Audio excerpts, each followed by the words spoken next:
जी की वित्ताकांक्षा में आपका स्वागत करती हूँ। Madhya Pradesh daily current affair में आज हम 22 जनवरी 2024 का करंट करने वाले हैं। तो चलिए स्टार्ट करते हैं। इसके पहले के डेली करंट अफेयर्स के वीडियो नहीं देखे हैं तो अलग से एक प्लेलिस्ट बना दी गई है, वहाँ से आप इसके पहले के वीडियो देख सकते हैं। आज का पहला क्वेश्चन है, श्री राम राहगिरी आनंद उत्सव कहाँ पे हुआ है। जगह जगह पे, हर जगह के जो मंदिर हैं वहाँ पे राम उत्सव मनाया जा रहा है। आज भगवान राम जो है प्रतिष्ठित होने जा रहे हैं। तो इसी के तारतम्य में ये उत्सव मनाया गया है। तो श्री राम राहगीर उत्सव कहाँ मनाया गया, तो ये मनाया गया है उज्जैन जिसको महाकाल की नगरी कहते हैं।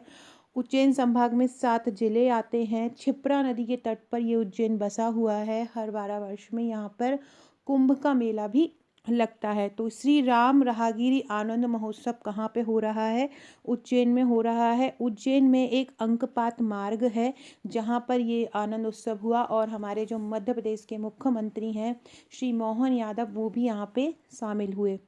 अगला क्वेश्चन है, मेडी सिटी की स्थापना कहाँ पर होगी, उज्जैन, इंदौर, भोपाल या ग्वालियर। तो मेडी सिटी की स्थापना उज्जैन में होगी। भव्य तरीके का एक मेडिकल कॉलेज बनेगा जहाँ पे सभी जो आधुनिक सुविधाएं उपलब्ध रहेंगी। तो वो मेडी सिटी की स्थापना कहाँ पर होगी, मेडी सिटी की स्थापना होगी उज्जैन में। मुख्यमंत्री मोहन यादव ने कहा है कि उज्जैन में जल्द ही मेडी सिटी की स्थापना की जाएगी। इस मेडी सिटी परिसर में चिकित्सा की तमाम सुविधाओं के साथ एक मेडिकल कॉलेज भी होगा। तो ये बहुत इंपॉर्टेंट क्वेश्चन है, मेडी सिटी की स्थापना कहाँ पर होगी, तो मेडी सिटी की स्थापना उज्जैन में होगी। फ्रेंड्स, जो लोग भी एमपीपीएससी की तैयारी कर रहे हैं, एमपीपीएससी में जो सिलेबस चेंज हुआ है प्रीलिम्स मेंस का, उसके नोट्स तैयार किए जा रहे हैं, अपडेट किए जा रहे हैं। जो पुराने नोट्स हैं, जो भी चेंज हुआ है यूनिट में, जो भी इधर से उधर हुआ है, वो सभी चेंज किए जा रहे हैं। 2 से 3 दिन में आपको उपलब्ध हो जाएंगे। यूनिट 10 अगर आप अलग से भी लेना चाहें तो आप अलग से भी उसकी हार्ड कॉपी मंगा सकते हैं। अगला क्वेश्चन है, हाँ, ये मेडी सिटी की स्थापना उज्जैन में होगी। उज्जैन से संबंधित कुछ और भी फैक्ट थे जो आज चर्चा में रहते। सबसे पहले ये मायापति हनुमान मंदिर, यहाँ पर भी इसको भी बहुत अच्छे से सजाया गया है। यहाँ पर भी कार्यक्रम हुए थे क्योंकि ये चर्चा में रहा है। तो ये वाला जो मंदिर है, आपसे पूछ सकते हैं ये, अगर आप कोई व्यापम का एग्ज़ाम देते हैं तो व्यापम के एग्ज़ाम में भी आपसे पूछ सकते हैं कि मायापति हनुमान मंदिर कहाँ है। तो आपको याद रखना है, मायापति हनुमान मंदिर उज्जैन में है। मायापति हनुमान मंदिर कहाँ पर है, उज्जैन में है। उज्जैन संभाग में कितने जिले हैं, 7 जिले हैं। ऐसा मध्य प्रदेश का कौन सा संभाग है जिसमें सर्वाधिक जिले हैं, तो मध्य प्रदेश का जो जबलपुर संभाग है, जबलपुर संभाग में सर्वाधिक जिले हैं। जबलपुर संभाग में कितने जिले हैं, 9 जिले हैं। उज्जैन भैरवगढ़ प्रिंट के लिए प्रसिद्ध है। याद रखना, आपसे ये पूछ सकते हैं भैरवगढ़ प्रिंट के लिए मध्य प्रदेश का कौन सा जगह ऐसा है, कौन सा क्षेत्र ऐसा है मध्य प्रदेश का जो भैरवगढ़ प्रिंट के लिए प्रसिद्ध है। तो उज्जैन भैरवगढ़ प्रिंट के लिए प्रसिद्ध है। दूसरा राज्य खनिज मंत्री, एक और इसमें भैरवगढ़ प्रिंट से याद आए, एक छीट का भी एक एमपीपीएससी में एक बार क्वेश्चन पूछा था। छीट कहाँ, किस जगह का छीट प्रसिद्ध है, कपड़ों पर भी छीट की जाती है। तो सिरोंज का जो छीट है वो प्रसिद्ध है। दूसरा राज्य खनिज मंत्री सम्मेलन कहाँ होगा, ये दूसरे की बात की जा रही है। पहला जो हुआ था वो हैदराबाद में हुआ था। पहला हैदराबाद में हुआ था और दूसरा जो हो रहा है हमारे मध्य प्रदेश में हो रहा है। याद रखिएगा, दूसरा राज्य खनिज मंत्री सम्मेलन कहाँ पर हो रहा है, भोपाल में हो रहा है। ये कब होगा, ये 23 जनवरी को होगा। तो याद रखिए, दूसरा राज्य खनिज मंत्री सम्मेलन कहाँ होगा, भोपाल में होगा। और पहला राज्य खनिज मंत्री सम्मेलन कहाँ पे हुआ, तो पहला राज्य खनिज मंत्री सम्मेलन हैदराबाद में हुआ। इसके बारे में पढ़ लेते हैं। मुख्यमंत्री डॉक्टर मोहन यादव के मुख्य आतिथ्य एवं केंद्रीय कोयला खान और संसदीय मंत्री श्री प्रहलाद जोशी की अध्यक्षता में 23 जनवरी को इंटरनेशनल कन्वेंशन सेंटर भोपाल में दूसरा राज्य खनिज मंत्री सम्मेलन होगा। इसमें 20 राज्यों के खनन मंत्री शामिल होंगे। ये भी याद रखिएगा कि वर्तमान में केंद्रीय कोयला खान और संसदीय कार्य मंत्री कौन हैं, तो प्रहलाद जोशी हैं। इन्हीं के ही तत्वाधान में ये हुआ और इसमें 20 राज्यों के खनन मंत्री इसमें हिस्सा लेंगे। इसके अलावा याद रखिए कि सितंबर 2022 में हैदराबाद में ये पहला सम्मेलन हुआ था और जनवरी 2024 में दूसरा सम्मेलन भोपाल में हो रहा है। पहला खनिज राज्य मंत्री सम्मेलन कहाँ पे हुआ? तो पहला खनिज राज्य मंत्री जो सम्मेलन है वो कहाँ पे हुआ? हैदराबाद में हुआ। और दूसरा कहाँ हुआ? भोपाल में हो रहा है 23 जनवरी 2024 को। ये भी याद रखो 63वें केंद्रीय भूवैज्ञानिक बोर्ड की बैठक कब होगी? तो ये आज होने वाली है 22 जनवरी को 63वें केंद्रीय भूवैज्ञानिक कार्यक्रम की बैठक कब होगी? ये 22 जनवरी को होगी। ये भी भोपाल में ही होगी। तो ये सब याद रखिएगा। भूकेंद्रीय स्तर केंद्रीय कार्यक्रम है और हमारे मध्य प्रदेश में हो रहा है, तो वो क्वेश्चन इंपॉर्टेंट हो जाता है। और दूसरा राज्य खनिज मंत्री सम्मेलन कहाँ होगा? भोपाल में होगा। पहला कहाँ हुआ था? हैदराबाद में हुआ था। कोयला खान मंत्री कौन है? प्रहलाद जोशी हैं।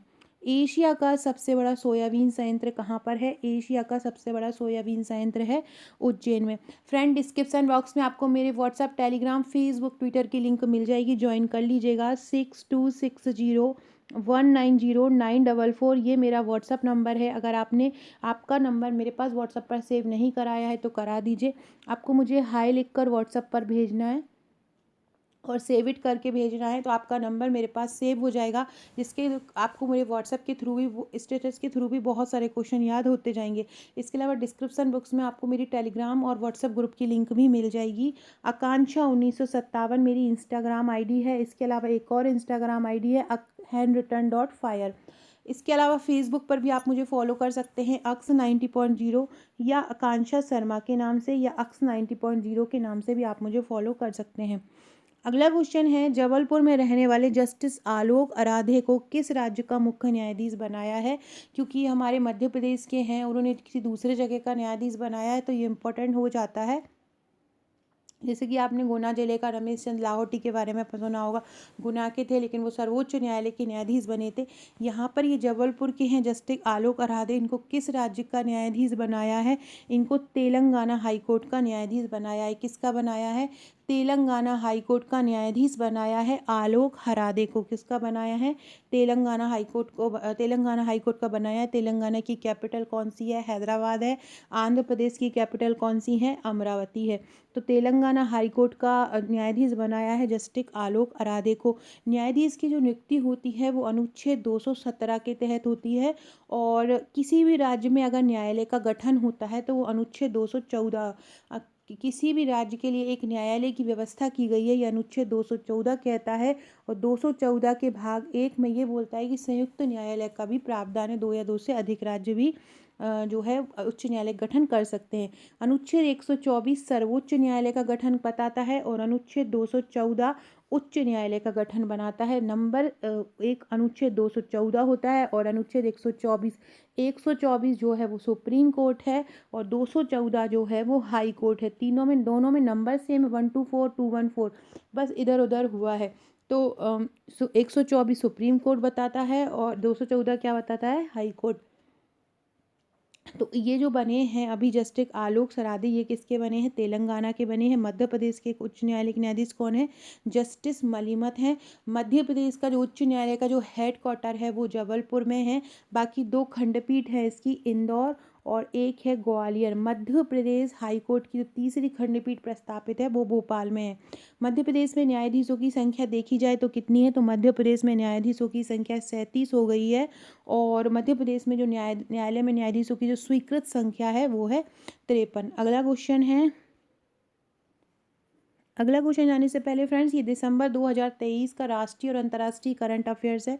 20 रुपये में आप इसकी PDF 25 परचेस कर सकते हैं। 200 सर्वश्रेष्ठ प्रश्नों का कलेक्शन है। इसके अलावा ये हमारे MPPSC प्रीलिम्स के नोट्स हैं। न्यू सिलेबस के अकॉर्डिंग भी नोट्स तैयार हो गए हैं। सेम ऐसे ही आपको 10 बुकलेट मिलेंगी, तो आप उसको परचेस कर सकते हैं। नया जो 10वीं यूनिट जुड़ी है जनजाति वाला, और मध्य प्रदेश का कुछ जो पार्ट जुड़ा है वो सभी इसमें अपडेट रहेंगे। साथ ही हमारी जो 12,000 प्रश्नों का ये तूफानी संग्रह है, इसमें भी नए सिलेबस के अकॉर्डिंग ही ये जो टेस्ट हैं वो जोड़ दिए गए हैं। तो अगर आप लेना चाहते हैं तो आप मुझे व्हाट्सअप कर सकते हैं। व्हाट्सअप नंबर ऊपर दिया हुआ है। अब हम पढ़ते हैं चलते चलते हलवा प्रश्न, जो कि बहुत इंपॉर्टेंट होते हैं, जैसा कि मैं रोज़ ही बताती हूँ और रोज़ आपको करवाती हूँ। हर डेली के ये जो हलवा प्रश्न है उनका मंथ के एंड में इसके पूरा एक साथ भी वीडियो लेके आऊँगी, ताकि आप लोगों का रिवीजन हो जाए। पहला क्वेश्चन है, शाजापुर किस नदी के किनारे है? तो शाजापुर चिल्लर नदी के किनारे है, याद रखना। शाजापुर किस नदी के किनारे है? चिल्लर नदी के किनारे है। मक्सी शाहजहाँपुर का प्रसिद्ध मक्सी जो है वो शाहजहाँपुर का, शाहजहाँ नहीं है शाहजहाँपुर है।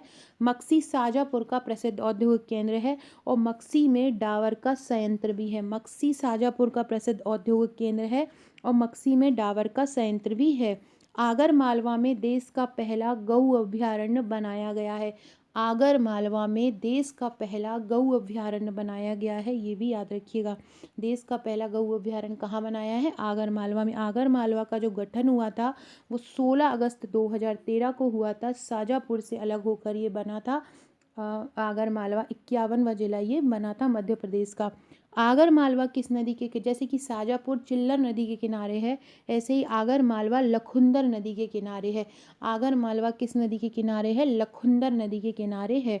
गरीबनाथ का मेला कहाँ लगता है? आगर मालवा में लगता है। पहले ये शाहजहाँपुर में लगता था, क्योंकि अब वो क्षेत्र जो है वो आगर मालवा में आ गया है जहाँ पर मेला लगता है, तो अब आगर मालवा में लगता है गरीबनाथ का मेला। मंदसौर किस नदी के किनारे बसा हुआ है? मंदसौर शिवना नदी के किनारे बसा हुआ है। सीआरपीएफ का ट्रेनिंग सेंटर कहाँ पे है? सीआरपीएफ का ट्रेनिंग सेंटर है नीमच में। नीमच किस संभाग में आता है? उज्जैन संभाग में आता है। देवास जिले को प्रथम बायोडीजल जिला घोषित किया गया, याद रखिएगा। किस जिले को प्रथम बायोडीजल जिला घोषित किया? देवास जिले को घोषित किया। अब आज का क्वेश्चन है जो आपको मुझे कमेंट करके बताना है। सभी लोग कमेंट भी कीजिएगा और शेयर भी अपने अपने दोस्तों में वीडियो को जरूर कीजिएगा। क्वेश्चन है आज का, अंगूर अनुसंधान केंद्र कहाँ पे स्थापित किया गया है? रतलाम, शाजापुर, भिंड या अशोकनगर? आपको मुझे कमेंट करके बताना है अंगूर अनुसंधान केंद्र कहाँ स्थापित किया। कल मैंने क्वेश्चन पूछा था वनखंडेश्वर मंदिर कहाँ पर है, कल का जो आंसर है वो है भिंड। वनखंडेश्वर मंदिर भिंड में है। आज का क्वेश्चन है अंगूर अनुसंधान केंद्र कहाँ है, जो आप लोग मुझे कमेंट करके बताएंगे। सो फ्रेंड, वीडियो अच्छी लगी हो तो लाइक शेयर सब्सक्राइब जरूर कीजिएगा, शेयर कीजिएगा। Okay friends, thank you.